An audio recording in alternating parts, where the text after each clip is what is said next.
Friends, welcome to my channel Himanshu classes again. इस video में जिस मैटर पर मैं आपके साथ चर्चा करने जा रहा हूं वह है कि बीपीएससी हेडमास्टर का विज्ञापन जारी कर चुका है। हेड टीचर का विज्ञापन कब तक जारी कर सकता है? दोस्तों, आपके द्वारा मुझसे इस संबंध में अनेक प्रश्न पूछे गए हैं।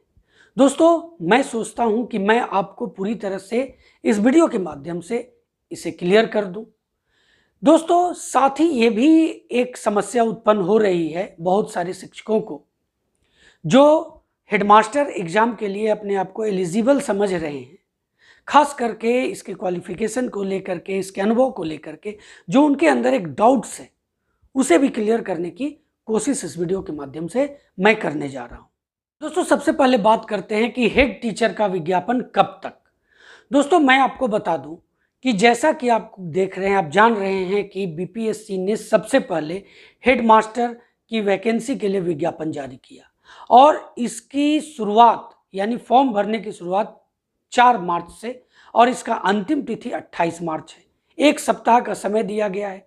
जो समस्याएं उत्पन्न हो जाती हैं फॉर्म भरने के संबंध में उसे सुधार हेतु एक सप्ताह का समय दिया गया है, यानी 4 अप्रैल तक का समय दिया गया है। अब 4 अप्रैल तक समय दिया गया है, यानी एक सप्ताह और मान लें। यानी अगर हम बात करें कि बीपीएससी हेड टीचर की जो वैकेंसी है उसके लिए अपना विज्ञापन लगभग अप्रैल के दूसरे या तीसरे सप्ताह में जारी कर सकती है। तो एक महत्वपूर्ण क्वेश्चन यह है कि इसकी योग्यता क्या निर्धारित की जाएगी।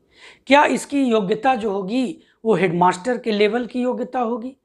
तो बिल्कुल भी आप जान ले कि ये हेडमास्टर नहीं, हेड टीचर का एग्जाम होगा और इसमें जो योग्यता होगी वो हेडमास्टर से नीचे की रखी जाएगी। इसका जो योग्यता होगा, शैक्षणिक योग्यता की बात करें तो स्नातक किया जा सकता है और होना भी चाहिए। साथ ही साथ दोस्तों, इसका जो शैक्षणिक योग्यता होगा वो डीएलएड होगा।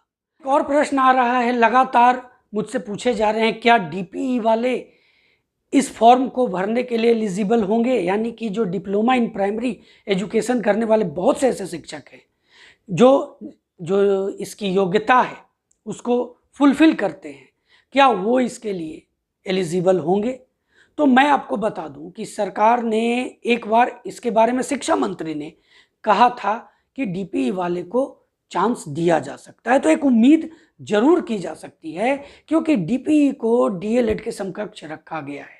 वेतन की बात आती है कि वेतन कितना होगा, तो ये तो पहले भी मैंने आपको बताया कि 35,000 रुपये, जहाँ तक आपको मालूम है, आप देख भी रहे हैं हेडमास्टर के लिए 35,000 का स्केल रखा गया है।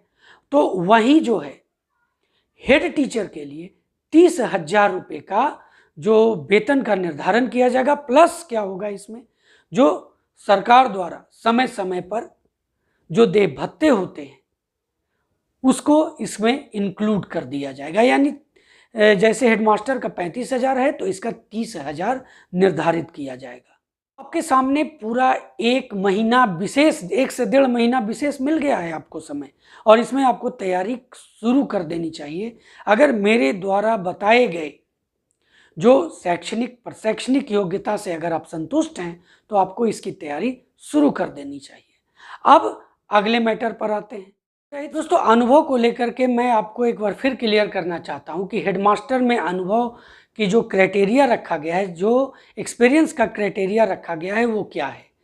8 साल का एक्सपीरियंस उन शिक्षकों के लिए है जो बिहार सरकार के विद्यालय में पंचायती राज संस्था, नगर निकाय संस्था के अंतर्गत जो कार्यरत उच्च माध्यमिक शिक्षक हैं उनके लिए ये 8 वर्ष का एक्सपीरियंस रखा गया है। इसके सिवाय किसी भी शिक्षक के लिए 8 साल का एक्सपीरियंस नहीं रखा गया है। 10 साल का जो एक्सपीरियंस है वो किनके लिए है, सो सुन लीजिए। 10 साल का जो एक्सपीरियंस है दोस्तों वो है बिहार सरकार के विद्यालय में पंचायती राज संस्था, नगर निकाय संस्था के अंतर्गत कार्यरत जो माध्यमिक शिक्षक हैं उनके लिए 10 साल, और जो सीबीएसई, आईसीएसई या बिहार सरकार से समर्था प्राप्त विद्यालय में +2 यानी कि उच्च माध्यमिक शिक्षक के रूप में कार्यरत हैं उनके लिए 10 साल है। 12 साल का एक्सपीरियंस उनके लिए रखा गया है जो सीबीएसई, आईसीएसई या बिहार सरकार से संबद्धता प्राप्त जो विद्यालय हैं उसमें जो कार्यरत जो माध्यमिक शिक्षक हैं उनके लिए 12 साल का एक्सपीरियंस का निर्धारण किया गया है। तो सीबीएसई, आईसीएसई या बीएसईबी से जो संबद्धता प्राप्ति की बात है तो वो अस्थायी संबद्धता होनी चाहिए, यह ध्यान रखना है। जो विद्यालय हो अस्थायी संबद्धता प्राप्त विद्यालय हो और वहीं के शिक्षक इस फॉर्म को फिलअप कर सकते हैं, चाहे तो हेडमास्टर का हो या फिर आने वाला जो हेड टीचर हो उसके लिए भी यही क्राइटेरिया निर्धारित की जाएगी। दोस्तों ये थे आपके कुछ प्रश्नों के उत्तर और मुझे आशा है कि इन उत्तर को जान करके आप संतुष्ट होंगे और आपके सभी प्रश्नों के जो आंसर हैं वो आपको मिल गए होंगे।